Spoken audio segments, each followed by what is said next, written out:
Hey everyone, welcome to episode 69 of the Bonehead Podcast, where we talk all things Blood Bowl.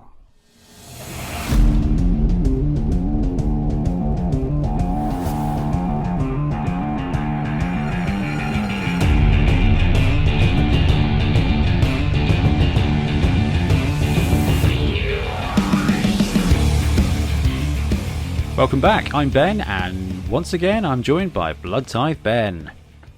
Hello. How you doing, BT? You okay?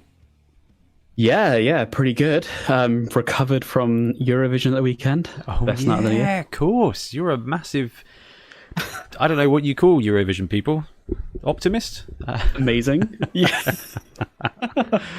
So, how did England do? Such a good time. Oh, yeah. Well, that's to be expected. We deserve everything. Yeah, was like the... Did they have crowds of people in different countries? Did they like show footage of crowds? I assume not this year. Yeah. No, they did. Oh, They okay. had it like fully arranged. They had, I think it was like 3,500 people or something.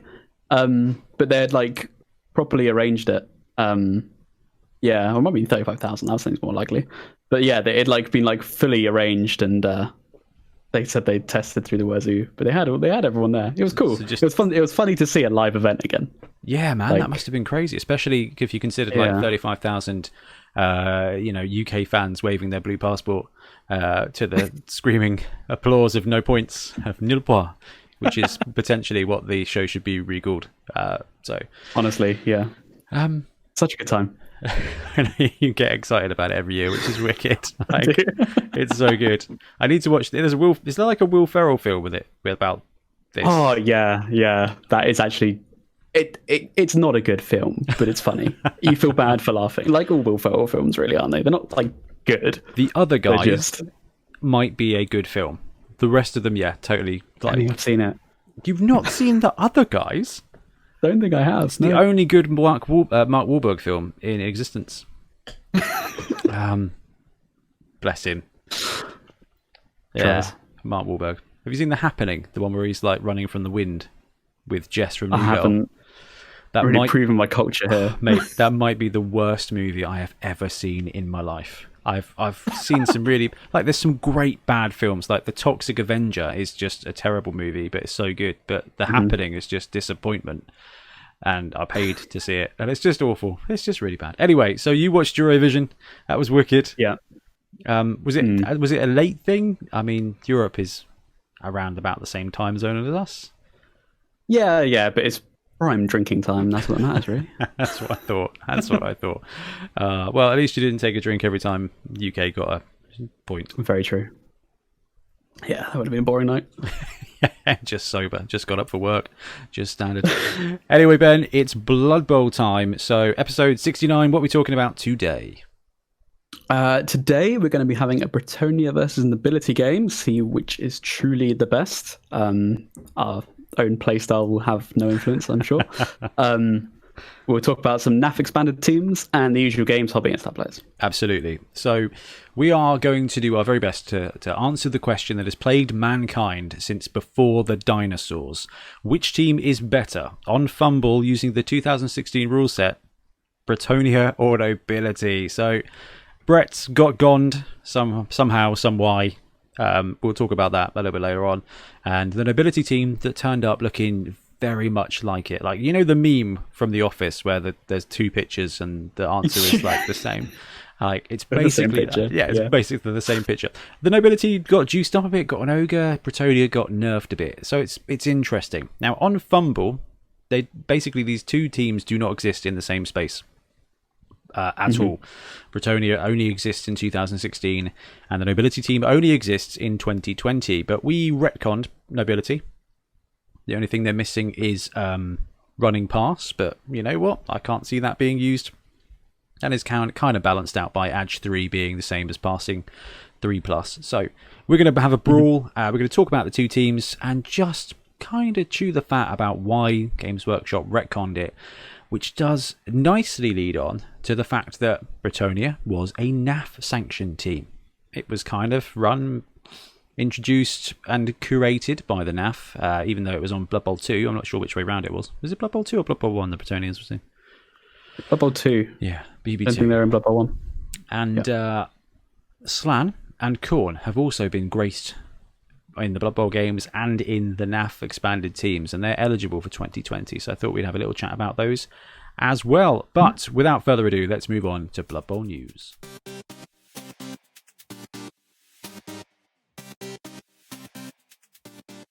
Okay, so Blood Bowl news. There's a couple of teams kicking around on Kickstarter at the moment, but they're models we've seen before. So Star Player are releasing their Dark Elves, but in resin. And there's that STL file team for the Chaos Dwarves. But those are miniatures we've basically seen before by Hungry Troll. So it didn't really feel like there's much to talk about really with those. There is one bit of Blood Bowl news which is kind of new, kind of shiny and kind of different, which is the skill ring for fantasy football and war games on Kickstarter. I love the little tagline here. 1 ring to skill them all, 1 ring to find them, 1 ring to bring them all, and with Nuffle's blessing hit them. Which is, it almost gets there. It's a really interesting one, and basically what it is for is adaptable, customizable skill rings for your players, and they are STLs, so you do have to print them. Now we've got early access to them, and I printed some bits and bobs off earlier, but I have yet to clean them up and have a proper look at them because I just ran out of time, to be honest with you. So I'll be doing giving another print and having a go at them. But basically they're kind of the base rings that have slots for you to slide in skills, and each player gets up to 8 slots for skills, and you can put them in, pull them out, you can print them when you need them, you can paint them up to go with your team, to go with the skill colours.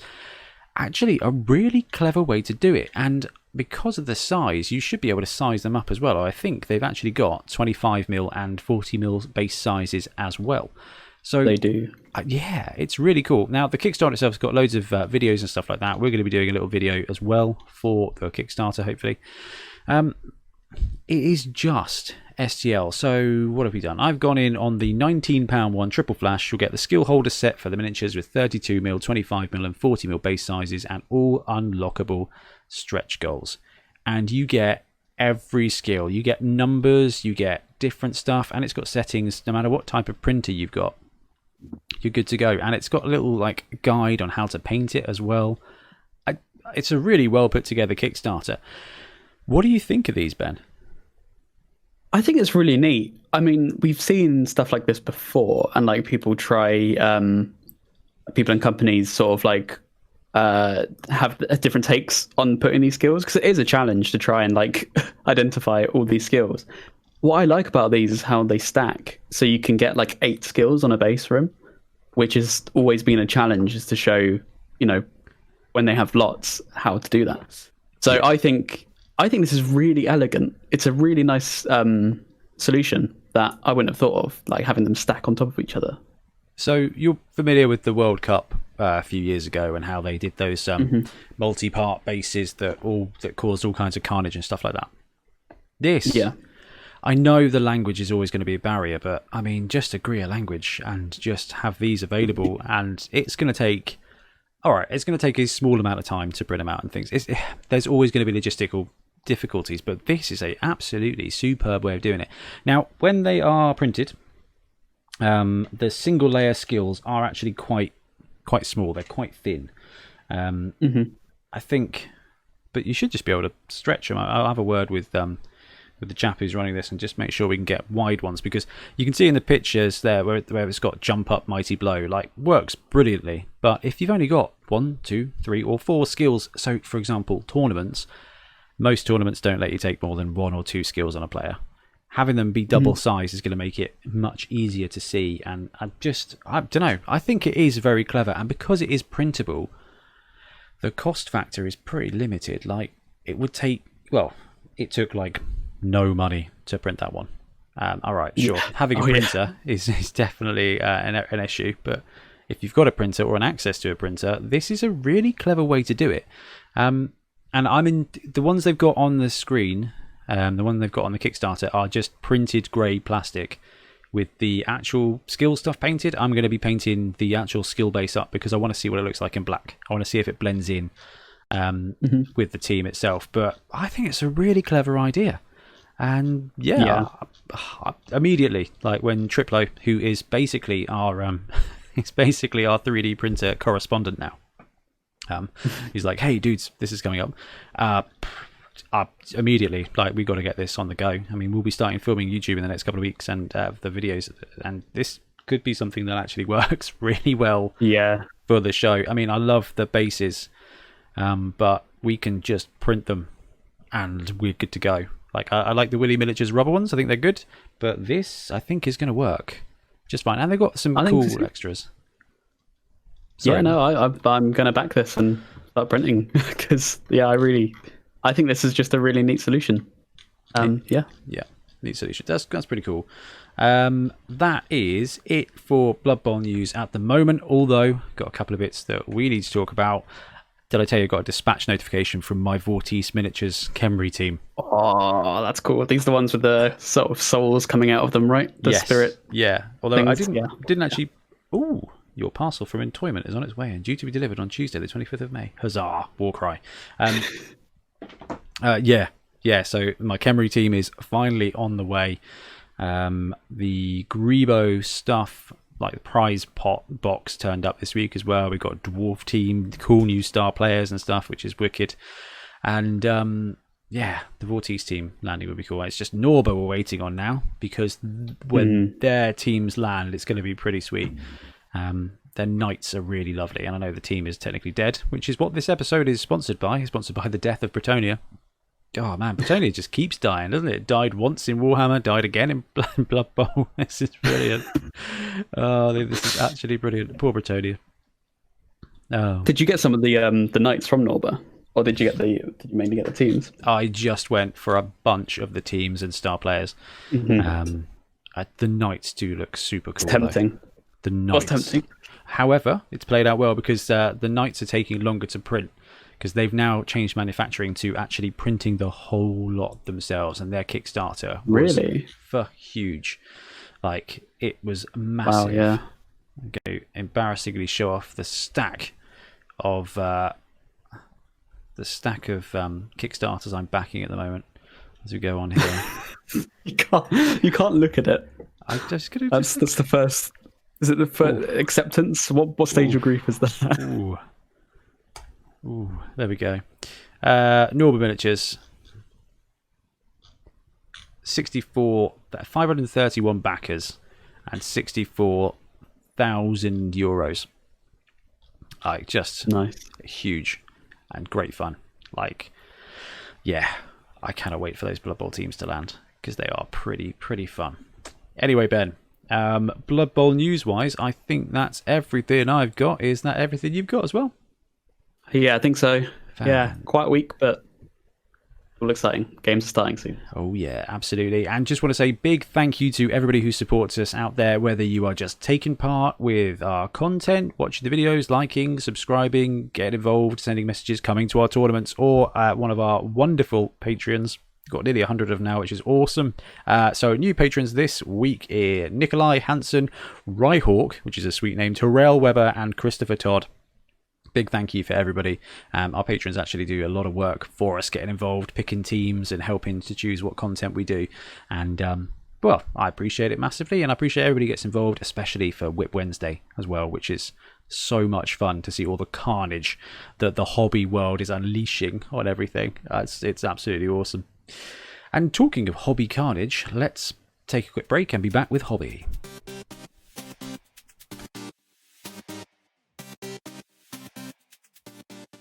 Okay, so hobby, games, purchases, painting, playing. Ben, what have you been up to, man? My life has been completely encompassed by this big Necron job. Oh, yeah, man. You are turning through that, though, to be fair. Impressively. Yeah. I'm trying to get in the rhythm now where I wake up 2 hours before I start work and I just work on it. So I'm getting at least 2 hours a day on it. And yeah, progress is going. I reckon there's probably about 2 weeks left in this first batch. That's which what, is 1,500 points? 60 warriors.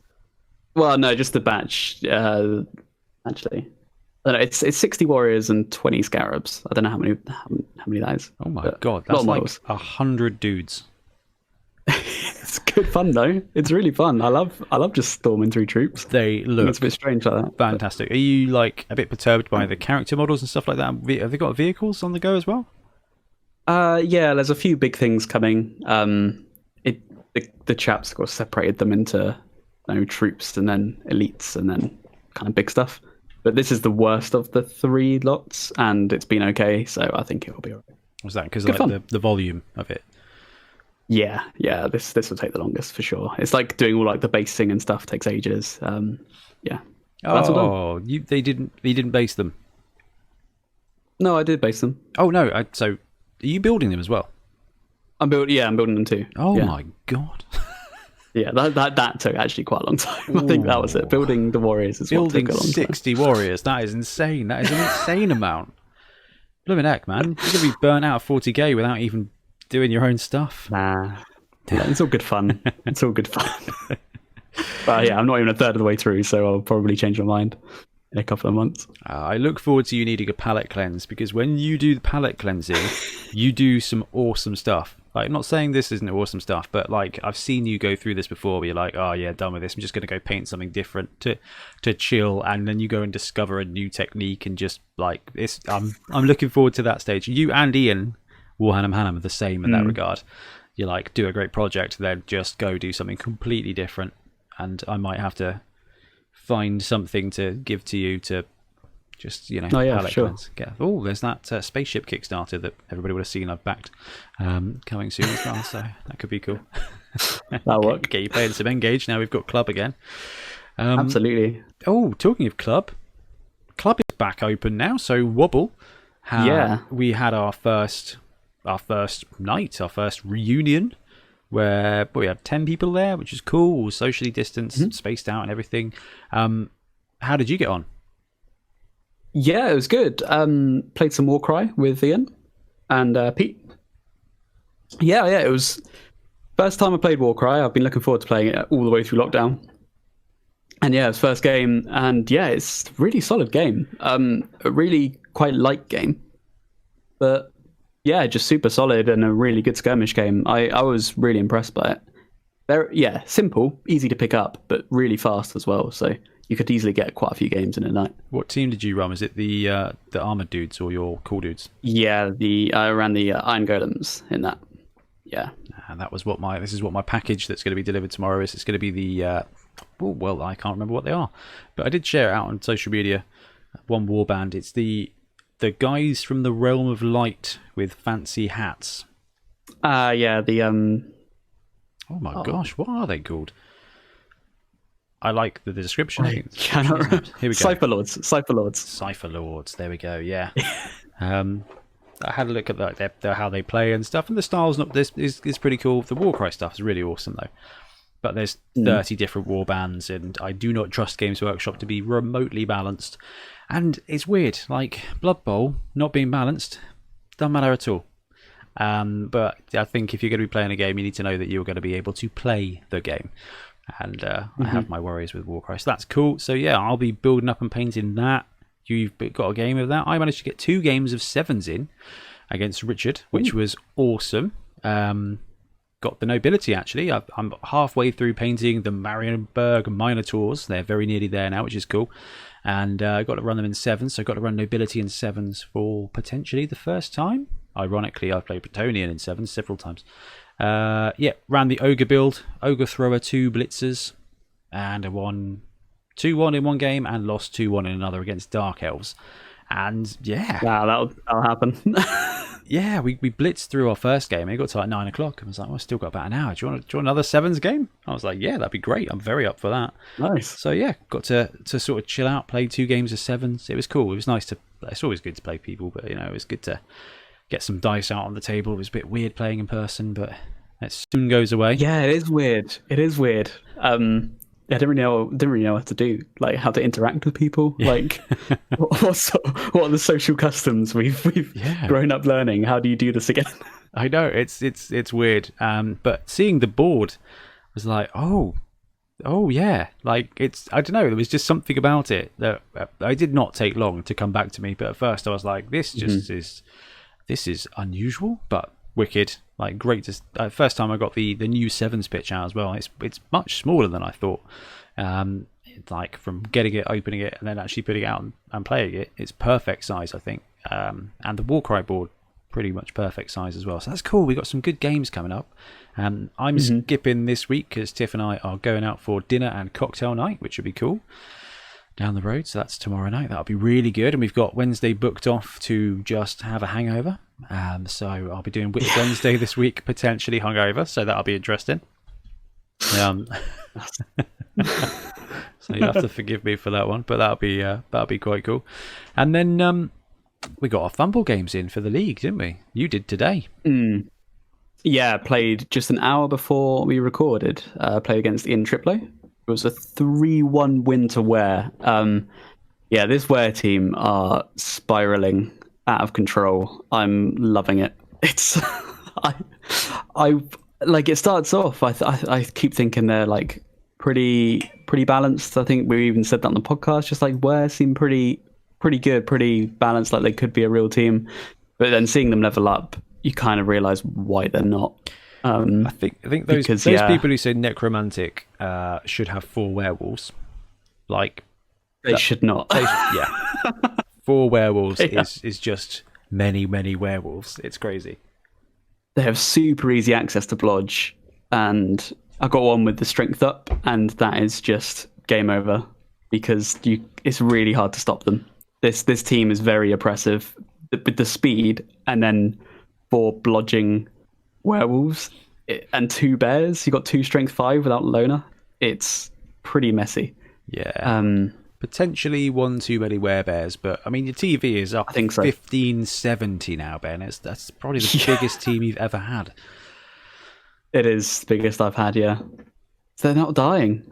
I don't know, I'm calling that, I'm tempting fate now by saying that, but I haven't had to replace players. So you've snuck in to the top 4. There's no way you're in the finals now. So you lost 2-0 to Milton, and you drew against Ian, who both of those now are in the top 4. Then then you destroyed the Squigs 5-0. Then somehow lost to my Nobility team 3-0. And then went on a rampage. 2-1 against the Talabek Troubadours, then 5-1 against the Simeon team, and then 3-1 against the Dump-Off Demons today. 18 touchdowns, most in the league at the moment, which is interesting because I would need to score 6 to get that. Oh no, where am I? I need to score 4 touchdowns. You need 5. Oh yeah, 4 to match it. Yeah. 5 to beat. Yeah, I don't think that's going to happen. I went back and I shared some of our league documents with someone who's starting up a Blood Bowl league, and I went through and I was like, every single league I have had the most touchdowns, which is quite cool. But the Ware team is phenomenal. I'm lucky, and I got lucky, I think, squeaking out that win when I did. I've got Sam at some point this week. I played Trips last week myself, and 3-0 against the Dump-Off Demons, the 4 Nations team. Got 4 Nations again this week, and then that'll be my last game. So at the moment, we've got Ian with the Slayer team first. Then second is Milton with the Shark people, the Sons of Stromfels, but he's got a game in hand against the Squigs. So I think it's pretty much 99% him taking first place with another win there. Then it's you in third, and then me in fourth with a game in hand. And then 5th place is 2 points below me. So it's going to be us 4 in the top 4. You and I can't play each other because I'm going to either end up... actually. No, can't. Even if I get 1 point, I'll just end up 3rd. Right. Yep. So I'm either going to end up 2nd, 3rd, or stay in 4th.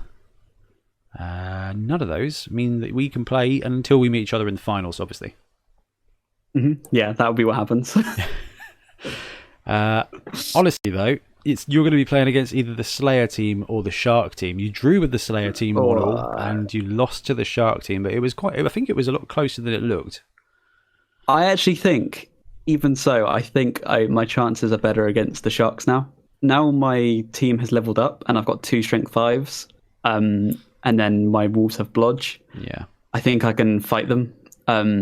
it's the Slayers with a lot of that block. The Dauntless comes in really handy with them. Yeah.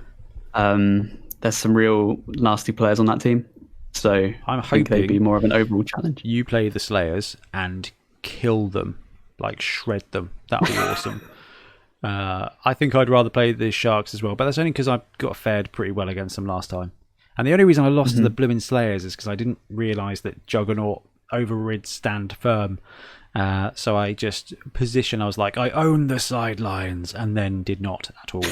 Oh no! I lost 3 players within 2 turns just because of like being swept off or something like that. And That is rough. I was like, okay, fair enough. And lost 2-1 on a turn 16 touchdown. It's a tight pack at the top.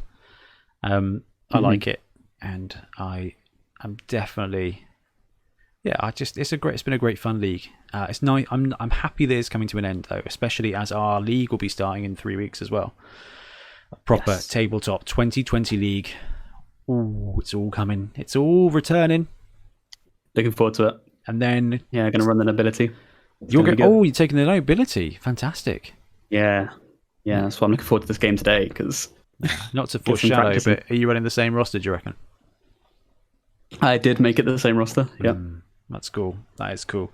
Our patrons have voted that the Nobility roster gets an ogre in the Bonehead Championship YouTube series coming up. So I'm hoping your roster will help us learn some lessons about that. I played the ogre roster and I've played the non-ogre roster. I've played a load of the non-ogre roster. So that's going to be interesting for our game later, where I'm playing Bretonians, which are basically the same thing. Wicked. What else has been occurring? I got destroyed in my Fumble College game. Still interesting. Weird. All the players are unique and different, and strength 2 is the most normal strength. It was just awful. The team is cursed. Like, literally turn 1, 2 people died, and I was like, geez, they've got armor 9. Like, come on. Oh man. It's been brutal. Hobby-wise, just painting like mad for the YouTube teams, which has been great. Not at all distracted by dystopian warships. And very nearly finished printing those blooming dwarves, because I have to keep redoing the supports for the blitzers because of their stupid ears. Like, I did the supports. I haven't even tried them yet. Are they that bad? Every other miniature is perfect. It's just these blitzers, because they over-support the heck out of the wings. So I did my own supports. Wings were fine. Legs were missing. And every time a leg's missing, you have to clean the vat, and it's just been fun. But, they're Punga, though. They've got their Snotlings coming out next month. What do you reckon to those? I think they're really cool. I really like them. I think this is an instance, and I think it's the first time I've had that from Punga, where I prefer the Games Workshop models. I was going to say the same thing, but to be fair, the Snotling team is the best team. I think we might have said it was the best team, and everybody voted it the best Games Workshop team for top 5. So it is just full of character. They're perfect. If I could print out those Snotlings, dude, it'd be awesome. Yeah, absolutely. But I'm having this thing where I keep thinking about printing different miniatures because of the mirror technique, Ben. I can look at the Games Workshop team and I just wish I could print another one out and mirror it. I don't care. I got 4 blitzers. You'd have all the swarming is done, because when they're that many, they just look. You can't even tell they're mirrored. Just mirror. That's all. I just want my blitzers to look like they're not in a music video. I just want to just a little bit, just a little bit. That's good. Changes everything. It does. Just a little bit of no. But the Punga teams are gorgeous. And the dwarves have come out brilliantly, like really brilliantly, apart from the blooming blitzers. And you need blitzers in a dwarf team. You do. Because they're just really good players. Right. Hobby. What else is going on? I think we've done that. We covered Warcry. We've covered Club Night. We've covered the fact we've got a league coming up soon. I think, Ben, I think that's everything for me. I'm sure I've missed something, but I think that's okay with me for now. Yeah, it's come around quick. It's crazy. All right then, let's answer the question that everyone is not asking: which team is better, Nobility or Bretonnia?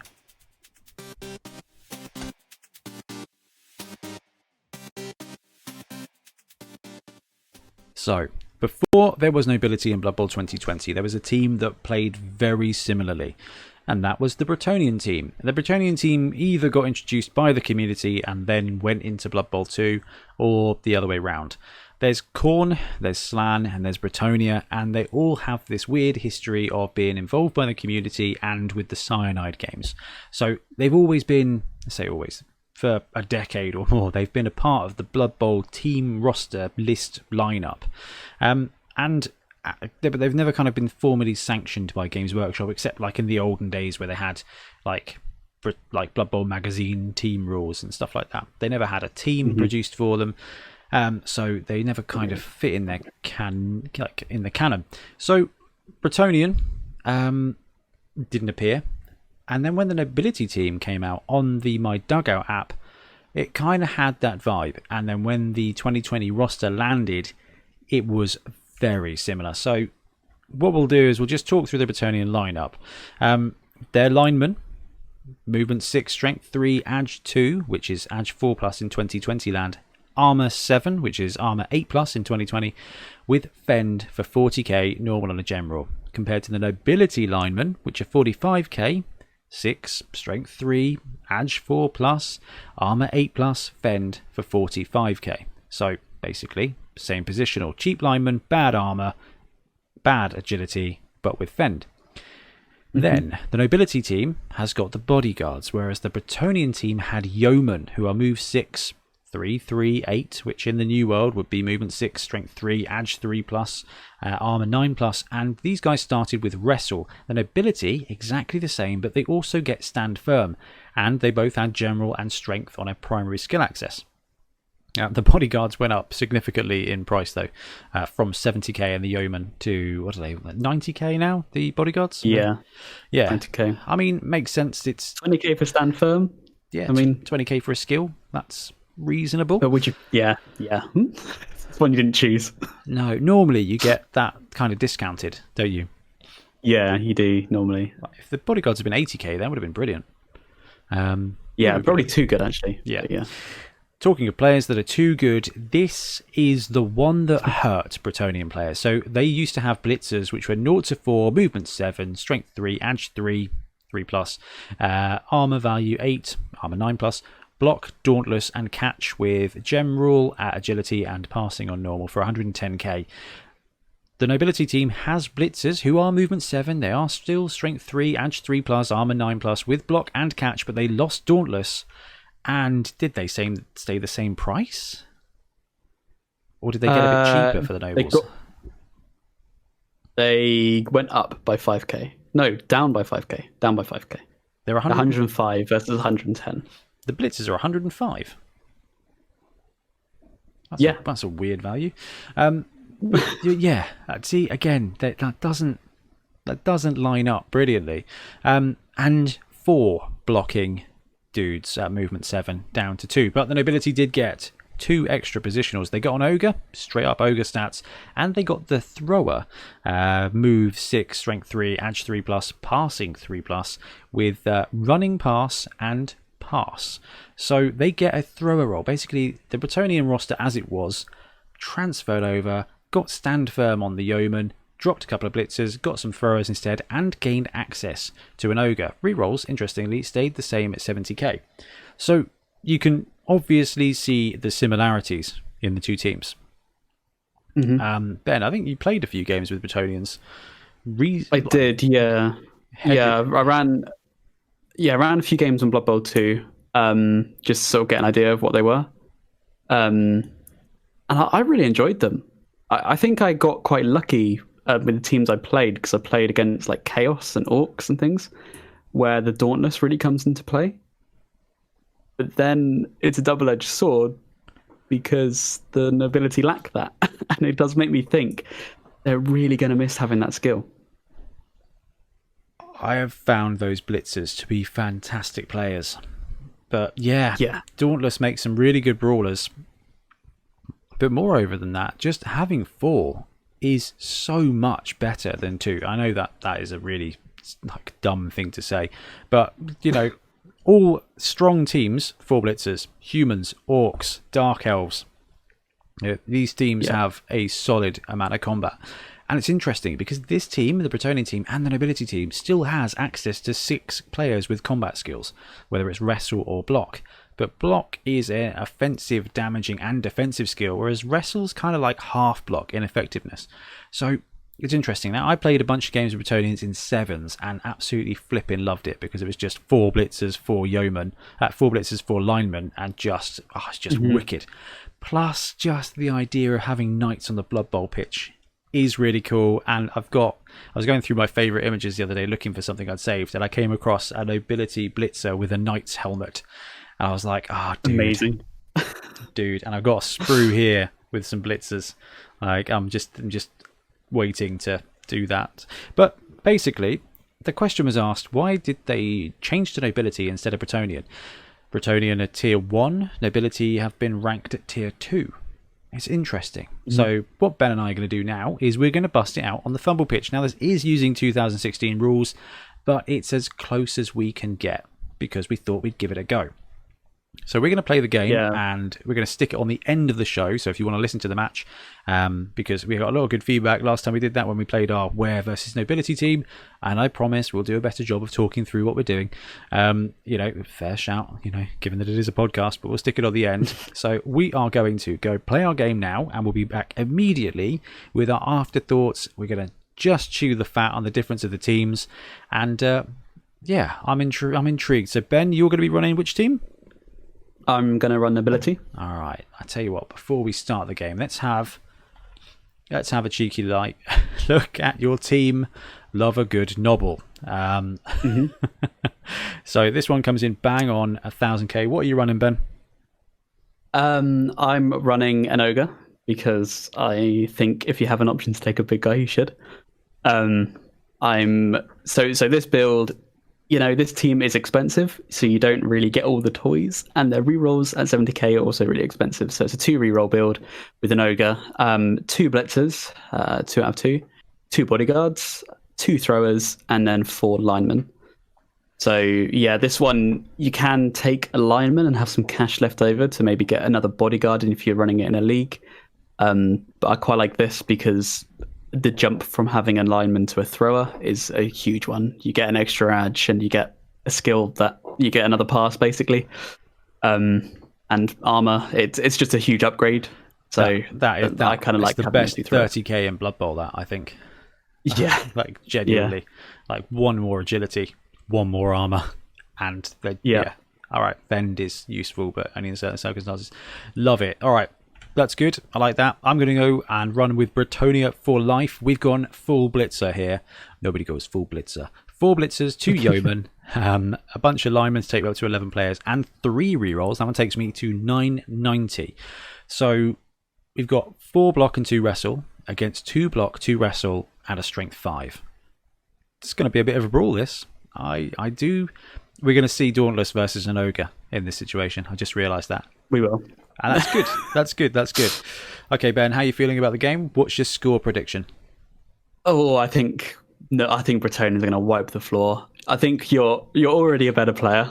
You have that advantage. Oh, disagree, but massively not. But I think that's going to help. But I just think Bretonnians are another level higher than Nobility, just in terms of power, especially at 1,000k. Yeah, I think it's a huge difference. I don't know. I've just smashed away a ton of games with Nobility without even the ogre, and the team can be really tight. And chucking in that, I've been saving up for this blooming ogre in League for like 4 games, but people keep dying. I'm flipping 5k away. Like in the last game, I was like, come on, and I just came short by 5k. Otherwise, I'd have an ogre going in. But I've got a game. I can get this ogre. Anyway, I'm going to stop moaning about the ogre. And they cancelled Cursed City as well. Just need to get that in. Did have a great, absolutely superb comment. I put the thing up about Warcry, about like ordering the Warcry team from Entoyment, and I was like, yes, got this on there. And the best comment I think I've ever seen on the channel, I can't remember who it was. It might have been Stuart Shelley.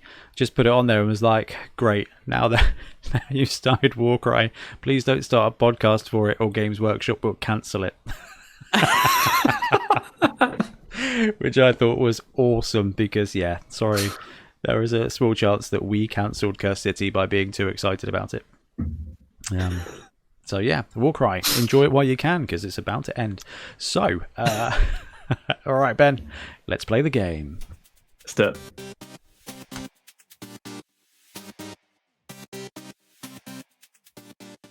Okay, so we're back. We've done the classic podcast time traveling. We've played our game, and I think we'll just might as well spoil the score. Nobility won by a touchdown, although I think, to be fair, that's a little bit closer than it might perhaps have been. That's a very good game, man. It was. Really unexpected. I feel I'm not sure. I'm not sure what happened there. I genuinely thought Bretonians would have had a big advantage in that. Well, it would be unfair to say that it was all on the ogre, but that ogre's mighty blow, I'm pretty sure, did get a couple of extra removals, and both these teams have got expensive positionals. Neither team's starting with a bench, and that just led to the majority of the game, the Nobility team being up 2 or 3 players. And I don't think either of these teams has got the agility or the speed to kind of overcome those odds. You know, nearly defended your first drive, but boom, I think, what was it, first block, guys out, second block, guys out. Yeah. The ogre was superb. You were remorselessly blitzing with the big guy, and I love it. I think big guy blitz is superb. Big guy blitz, yeah. It would be remiss of us here at the Bonehead Podcast to not be pro ogre in every single way, and you definitely played like that. It basically sums up us as players, Ben. We both took 10 or more go for it's. Naturally. Yeah, absolutely. And yeah, I mean, threw a ton of dice. It was good. I think you outblocked me significantly. 10 to 30 on the blocks there. But yeah, look at that. 144 turns on your team against 111 on mine. So you had 33 extra activations. Which, I mean, I don't know. What's that? 30 out of 144. It's about 20% more activations. And that is because of those removals. Now, obviously, if you played it again, could be very different. You know, there's not a huge amount in the teams. I think the fact that Nobility are 1-0, you know what? I think that sums up the Nobility team. I do think it ever so slightly has that advantage on the Bretonians. You reckon? I do, and I'm not just saying that because I lost. But you know, I've played a ton of games with Nobility this season, and the defense game is significant. It is really solid, and I know everything there is the same, but stand firm on those 4 guys is huge. It's unreal. That I just was running the 2 and it was already so key. Fend on all the linemen, stand firm on the bodyguards. The breakthroughs, you can't do it.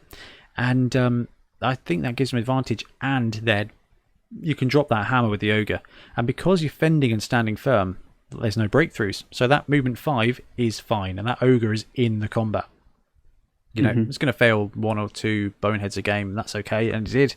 But a couple of good hits with that dude, always 2 dice, cheeky mighty blow, really beneficial. And I don't know, I love the idea of Bretonian. They're faster in theory. They're not really. Like, there's 2 guys with movement 7. And in the new edition, you know, the thrower on the Nobility team, running past might help, but that cheeky 3+ is good. Like, I don't know, Nobility, I'm sold. I'm sold. Yeah, I'm really looking forward to trying them in the league as well. On tabletop, I wonder if it'll be a different dynamic on tabletop, because Fumble does feel a bit different. I don't know why. I feel like it's kind of easier to visualize, like tackle zones and things like that on Fumble, and where things are going, and sort of like, maybe it's just because we played so much of it lately and like tabletop's been so sparse, but I find Fumble is generally a little bit easier to keep track of, in my opinion. Yeah, might just be you can, generally speaking, play a little bit tighter on Fumble than you can on tabletop.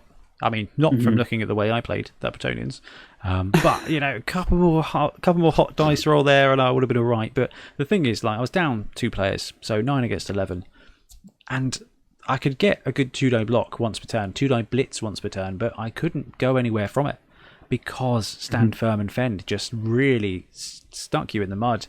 I mean, we did say when I was playing, I was like, oh my god, this is what you guys have been putting up with this entire league, with that stand firm, fend everywhere. Oh, especially when your team relies on frenzy, which we'll talk about in a bit with the next segment as well. But like this, I think if you have people running necromantic or Norse or something like that in your league, and you've got nobility, you're going to be a real bane to them.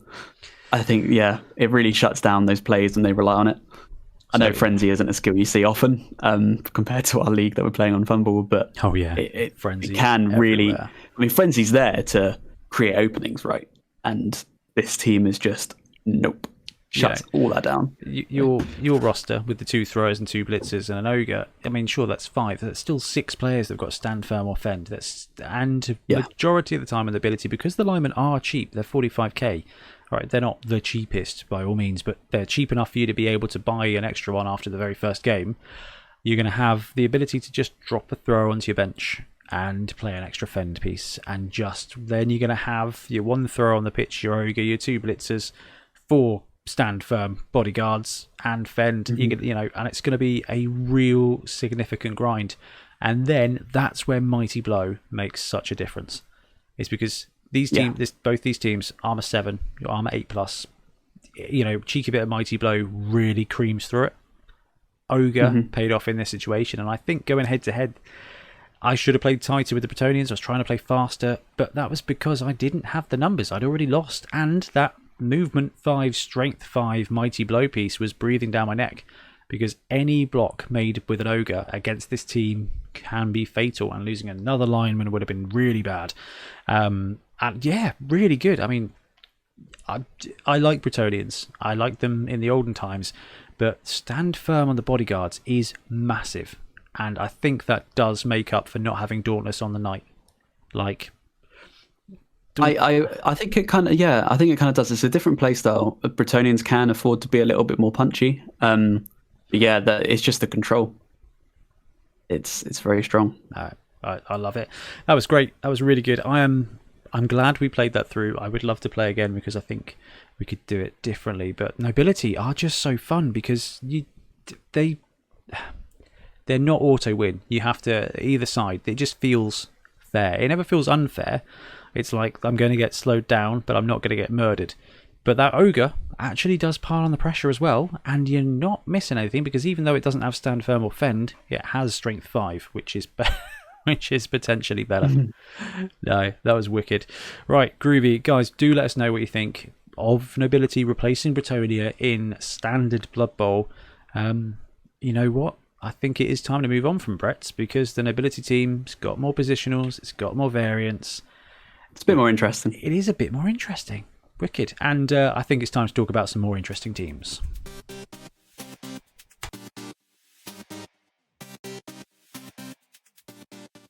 Okay, so from one pair of interesting teams to another pair of interesting teams. What we're going to look at now is the NAF rules for tournaments from 1st of January 2021. Okay, kind of outdated now, but within it are 2 additional teams that are not featured in any of the official Games Workshop stuff, but the NAF is like a player association for Blood Bowl and was instrumental in kind of keeping it alive during the point where Games Workshop wasn't supporting it anymore.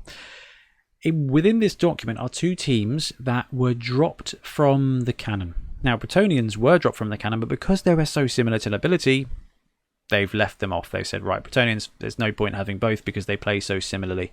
And I think there was potentially a bit of a fear that Bretonnians were going to be better than Nobility and that no one would actually run Nobility. It's interesting. We've played the game now. We've found out. Solid concrete evidence. But there are massive sample size of one game using an incorrect rule set on both sides. But the NAF teams, there was 3. There was Bretonnian, Khorne, and Slann. Now, Slann/Kislev, all of these were represented in Blood Bowl 1 or Blood Bowl 2. So they were very heavily play tested. They were very widely used. So even in our league, we had a couple of Khorne teams. Ben, you had one, and Sam Frenzy Garner have one, yeah.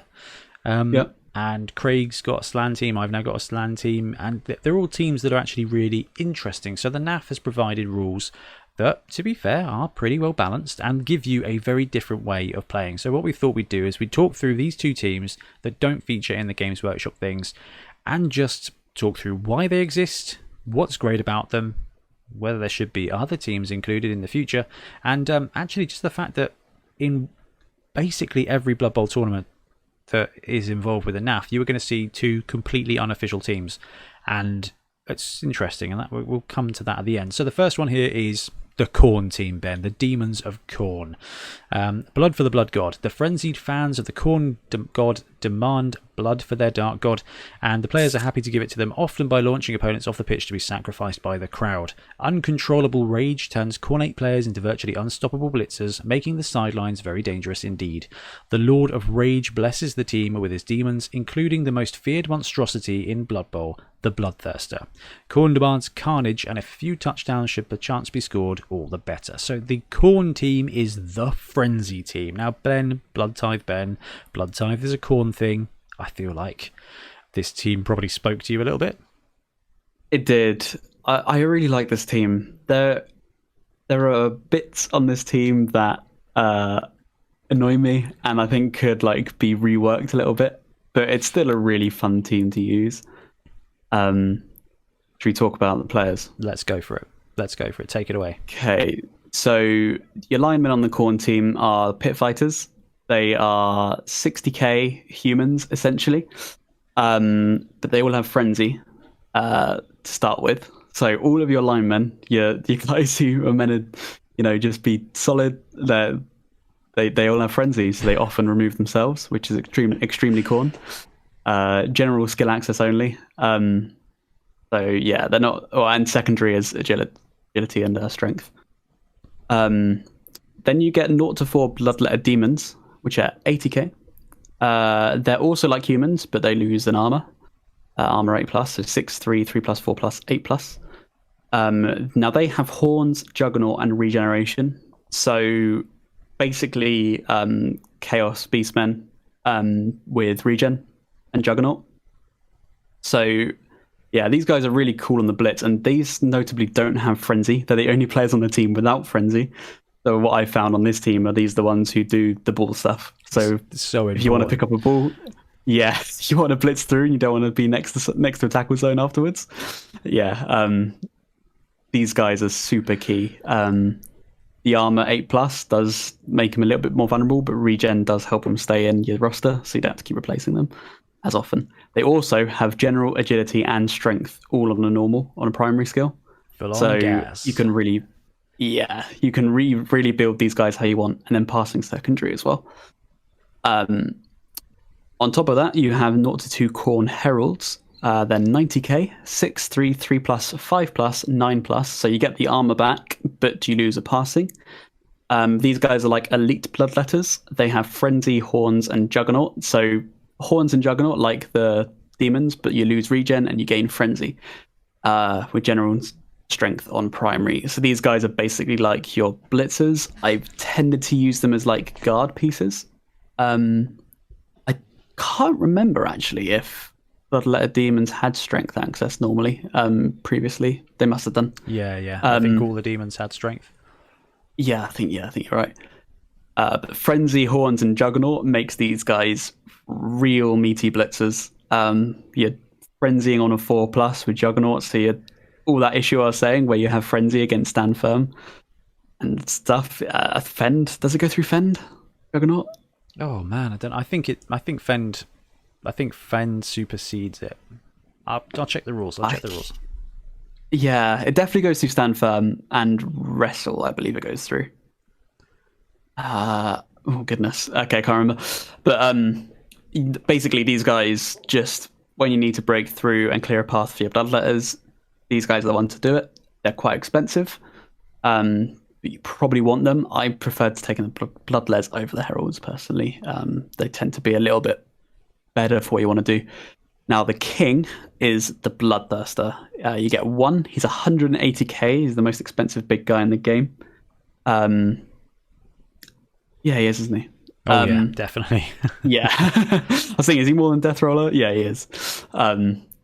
He's movement 6, strength 5, agility 5+, no passing, and armor 10+. So he really does stick around. Now he has Claw, Frenzy, Horns, Juggernaut, Loner, Unchanneled Fury, and Regen with strength access. He starts off with Claw, Frenzy, Juggernaut, and Horns. He's doing strength 6 blitzes with Frenzy, with Juggernaut to save you against those both downs. And they're frenzied. Man. And he gets 2 of them. And yeah, Frenzied with Claw. And he's just shredding the armor as well. It's crazy. With Regen, so he's like, you get a bit of contingency there when he gets taken out. This guy is so good. I rated him in a few episodes back. My favorite big guy in Blood Bowl, no surprise. I think he's the best. I think he's the best big guy. So Juggernaut, Juggernaut just plain stops Fend, Stand Firm, and Wrestle. So no wonder I got so schooled by that blooming Slayer team. Fend, Stand Firm, Wrestle, none of it was working. It's like the proper counter skill to the Nobility team. There you go. Everybody be aware of the Juggernaut skill. This team is massive. Like, 6 the players. It's really brutal. Have horns potentially, plus the Bloodthirster. But I think you called it right at the beginning, Ben. The reason the Bloodletters are so important is because they don't have Frenzy, because everybody else does. And it makes them super important. And it's just a really weird team. Like, the linemen have Frenzy. They are going around making bad blocks most of the time. And it's a really risky way to play. It's also an expensive team. You've got like sort of elf prices, and your rerolls are 70k, so you can't afford that many players. And when your Bloodthirst is 180k, which you absolutely have to take on this team, it is an expensive team to build. And when they start killing themselves to Frenzy, it's expensive to patch them up. That's what I found playing them. Fairly limited in League towards the end of lockdown, but before lockdown started. But it's a real double-edged sword. But when the Frenzies start carrying, this team pays off, and you do a lot of damage. The Bloodthirster on his own is an absolute machine. The Bloodthirster is fantastic. It leads to proper kaiju stuff. The downside of it is if you want to do anything with a Bloodthirster, you've got to use your Blitz. And all those 6 demons have horns and tend to want to be blitzing as well. This is a really... Juggernaut. Yeah. So... everybody just wants to fight all of the time, and it's proper Khornate. It is just Khorne, the god of war and murder and rage. It's just 100% Khornate. It's amazing, and there's no other team like it. And it can be really strong. It does lead more to combat than actually doing the Blood Bowl stuff. But you know what? A few well-played Frenzy blocks will create a fantastic running game. But yeah, having a couple of guard pieces really comes together. When this team gets 6 skills, it starts to brew up nicely. You got a couple of guard, and add a few block, and it just starts brewing up real good. Mm-hmm. Yeah, that guard really helps keep you safe against some of the Frenzy. Yeah, because you can really misplace yourself. No, I love the Khorne team. I personally expect it to come back in one way or another. I think it will. I don't know if it will come back as Khorne. Like, having the Bloodthirster on a Blood Bowl pitch does not make sense to me. It doesn't. It was back in the day when the Thirster was quite small and actually could fit on a square. But now, if you see the new Bloodthirster model, no chance. Why is this isn't a Bloodthirster? A Greater Demon would have been fine. I mean, it's a really interesting team. I'd like it to come back just straight up. But I think maybe a Savage Orc team, and I've mentioned this before. A couple of Black Orcs, a couple of frenzied Black Orcs or big and blockers. I think the Black Orcs, instead of having a couple of Black Orcs with Frenzy instead of horns, just so you have like solid combat pieces without having to blitz all the time. Yeah, I think that would be really good. I can see that happening. And then I don't know what you'd use as the Bloodthirster analogy, but it's just... the Bloodthirster is Frenzy the troll. Yeah, something like that. I don't know. They could be creative with that. So the Khorne team is there, and I mean, we both farmed a load of games because we did a Bonehead Basics on this back in the last season, and we played a ton of Khornate games, and it is genuinely so different and so much fun. it's like playing goblins that can punch things. Like goblins, you roll loads of dice. You are on the high of the dice, and if you are 5+, 6+ in a load of stuff, you can pull off stupid stuff. This team feels like that. It's like, oh, frenzied. Oh, I missed that, and I'm into a 1-die frenzy, but I've powed, and it's okay. And it's just, you are living and dying, waiting for those skulls to land up on the dice, and it's so exciting. It's just a team like no other. The other team, sorry, Ben, go for it. No, all I was going to say is I think one thing that I think carrying Khorne into 2020 will help them is the using multiple rerolls a turn. Oh, yeah, I hadn't even considered that, but you're exactly right. Yeah. I think you want those plays where you just go ham on the combat and make the opening, and then it will let you get through. Often you get hamstrung by doing 2 bad frenzy blocks in a row. Actually, that's true. And then once you've made those blocks, you can still have a reroll left over to, pick up the ball if you want to do such a thing. Yeah. So the other team is Slann, who did appear in Blood Bowl 2 as Kislev. For some reason, Slann. You know what? Let's just read it. The Slann are an ancient race of space travelers stranded on the planet many ages ago. After realizing that rescue is never coming, they settled down in Lustria and enslaved the lizardmen neighbors.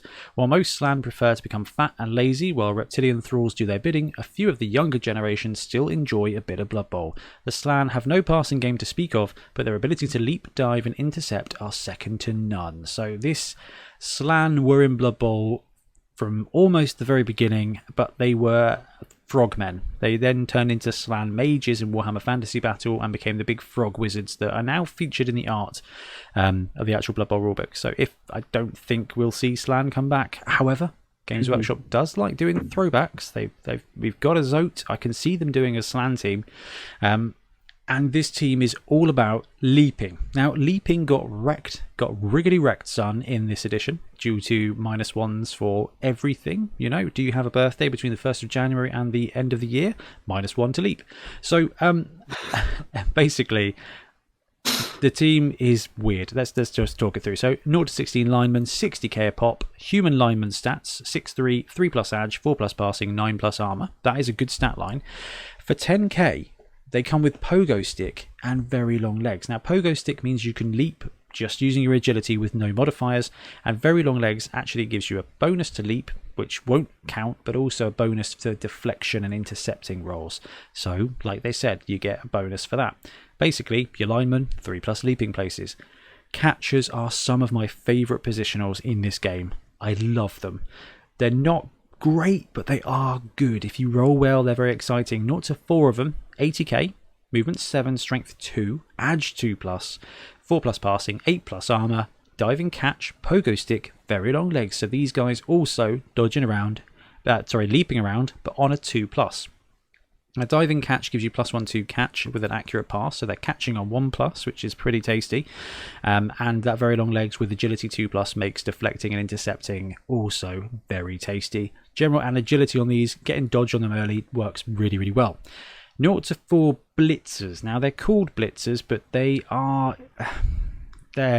interesting. Okay, 110k, movement 7, strength 3, mag 3+, passing 4+, armor 9+, so +1 movement from a lineman, pogo stick, very long legs, same as a lineman, diving tackle, and jump up. So the jump up bit works brilliantly with pogo stick, because if you fail, you just bounce up the next turn. You've got armor 9+, it's probably going to be okay. And diving tackle, being able to force your opponent to subtract 2 from their dodge roll, is actually really good. And they have gas. They got general, agility and strength on single skills. The thing is here that they've got no combat skill at all. So they're blitzers, and they're 110k with no skills. Okay, like they need. It's a rip-off. They are really difficult. If they started with block or wrestle, the team would be too good. Okay, they are expensive and you need to level them up. But once they start getting guard, once they start getting block or wrestle, it starts to really brew up. And they get a Croxagore, straight up Croxagore. 140k, movement 6, strength 5, 5+ ag, no passing at all, armor 10+, bonehead loner, mighty blow +1, prehensile tail, thick skull. The Croxagore we all know and love. They've got 50k rerolls. This is a tier 2 team as well. I love Slann. I played them in the last league. Started really great. 4 wins in a row, then a drew against somebody, and then I lost the remaining 4 games because everybody died. So in 2020 edition, touchdowns equal money. So you're actually going to earn a bit more cash on a Slan team. So that's going to be better for you. You're not going to roll a 1 into a 1 even after you've won a game and get no money. You're going to get 40k a game plus bonuses for your touchdowns. So you should be able to farm cash with Slan because you are going to be scoring a lot. Catches got worse with passing being 4+. It used to be Edge 4 was a cheeky 2+ quick pass, so I used to use my catches as just Edge gods. Not going to be the case anymore. No throwing game to speak of, is bang on the money. But the Khorne team is all about frenzy, all about throwing those blocks. This team is all about trying to resist the urge to leap. But you know what? You've got 4 rerolls, and in 2020, like Ben said, exactly the same with frenzy. You can re-roll multiple times per turn. And the way this team plays out on the pitch, yeah, I know they're leaping, but it just feels like teleporting. So I can actually see this team coming back as some kind of ghost team if Games Workshop wanted to change up the theme, because you are bamfing, you are full on. Oh god, what's the blue dude from X-Men? Night something. Nightcrawlering, just 2 squares away at a time, just bamfing over there. Actually, why would you go Nightcrawler and not literally Toad, the one who is a frog? Because that's not how I see it. I just see it as bamfing. You just bamf from one square to another square. You're just apparating like a wizard, and I love it. And the Slan team is again. It's the same. I'm rolling these dice. It is tier 2. Like, literally, was bang on 50% win order. In the new rules, passing's got nerfed, but rerolls have got better, and SPP's got better, league's got better, and money's got better. So, actually, overall, I think Slan have probably stayed on par. But they do their thing. They do that leaping thing, and it is a thing like no other. I mean, Ben, do you see this team coming back at all? Yeah, I see this coming straight back as Slanesh. And the name works. It's something, because I really do think we'll see Slanesh soon. And there's the Fumble Secret Slanesh team, which is also pretty leapy. They all have long, the new Beastmen literally have very long legs, the Slangors. I think we'll see it. I think it's really on point. Probably a bit of a difference, they'll probably have a little bit more combat. But I think there'll be some similarities there. Okay, so the reason we're talking about these teams is, one, genuinely, like, they are accepted everywhere, like, as a normal thing. So if you're coming into Blood Bowl and you are coming into it in a normal way of picking up the game and learning about it, buying it from Games Workshop and getting into it, it is weird for 2 additional teams or forces to be available to you that are widely renowned and acknowledged. Okay, most tournaments are going to accept these, most leagues are going to accept these. Can you imagine playing 40k, Ben, but there was a Zote army and a squat army that everyone just was like, oh yeah, we've got these. Wish. Right? Yeah, we've got this homebrewed squat army. Yeah, you can still run squats, mate. It's fine. Oh, where do I get the models from? You've got to find them from a third party, and these rules are completely made up, but they're definitely legal. Describing my dreams, Ben. This is what we should have. But this is very similar. Like, it is weird. Yeah. But because these are in the video games, they've been playtested. But this change to 2020 has not been. But they have erred on the side of hardly changing anything and still nerfing the passing. So I think they're legitimately fair. Like, they're not overpowered. They're still going to be balanced. It's fine. But it is just amusing to me that these unofficial teams are heartfelt official teams, and it's going to be interesting for a player to join Blood Bowl in 2 years' time, and for someone to deploy a Bloodthirster, and for them to go, oh, sweet Chaos Pack team, mate. To be like, actually, no, this is a team that you can't find in the rulebook or on anywhere on Games Workshop's website. And the whole point is, and I'm doing a series every Sunday, Special Team Sunday, where we look at the top unofficial teams in Blood Bowl. These 2 are the daddies of unofficial teams, and they are accepted. Unofficial teams want to be these teams. Yeah, right? Because these are balanced. They're not perfect. We're going through Fumble to kind of say goodbye to 2016 for the 7th time, and we're using a whole bunch of unofficial teams. The Were team is legit. Like, the Pirate team, hate it. But the Shark team, like, there's a bunch of cool stuff in there. enjoy and play teams that are unofficial, that haven't come straight from Games Workshop, because it's just a board game. It's just a board game. Play a game, and if you think, yeah, mate, this is silly, change it.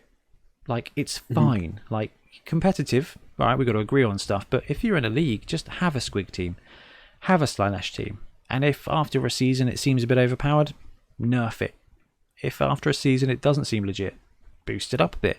It is your game, and this is something that Games Workshop have always said, is Blood Bowl, every game is your game. It's gone away from that now because everyone wants to be competitive with everything, but we like stupid rules. We like playing the game a different way, and having these two teams in Blood Bowl gives you that. We've got 29 teams to choose from. So Ben thinks this team is going to come back as Slaanesh. I think Khorne might come back as Savage Orcs. I don't know. Yeah, I was thinking even a Savage Big Boss. That could be a guy for Savage Orcs. That would work well, wouldn't it? Savage Mega Boss. There's a ton of stuff they could do. Yeah. Potentially like some kind of boar-headed orc like monster.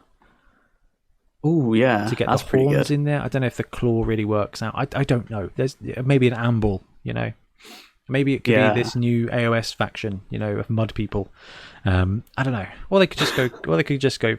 Go Khorne. Like, I think we're going to see Khorne versus Slaanesh. That's that could be a box, couldn't it?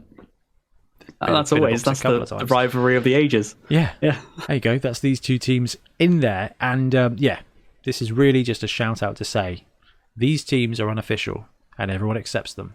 So do not let that hold you back from trying out unofficial teams in Blood Bowl, especially in the new era, because Blood Bowl 2020 I think is a much better game. There's some bits that aren't as good, but as a league game, I think it is better. Passing is nerfed, which is a bit of a shame, but as a league game, it is better. It is just more streamlined, and get those teams on the pitch because it's just way, way more fun. More teams is more better because more Blood Bowl is more better. I just wanted to talk about that, Ben. Thank you for letting me ramble on about it because I think it's important. It really is. Yeah, I'm looking forward to seeing. I want to see more of this, and I want to see these teams pop up and the community accept them and play them and bring them into the limelight like these two. It'd be great. So, Bretonnians transition into Nobility. They got a big guy and they got a new positional. And they got a little bit of a change. It's like 80% the same team, but just 20%. If Games Workshop did the same with Slann and with Khorne, I mean, you don't even need to have a Bloodthirster. Like, the Bloodthirster's great and all, but actually, even if the Bloodthirster became a Minotaur, it really wouldn't hurt the team. It wouldn't. Sad. Yeah, it would be sad.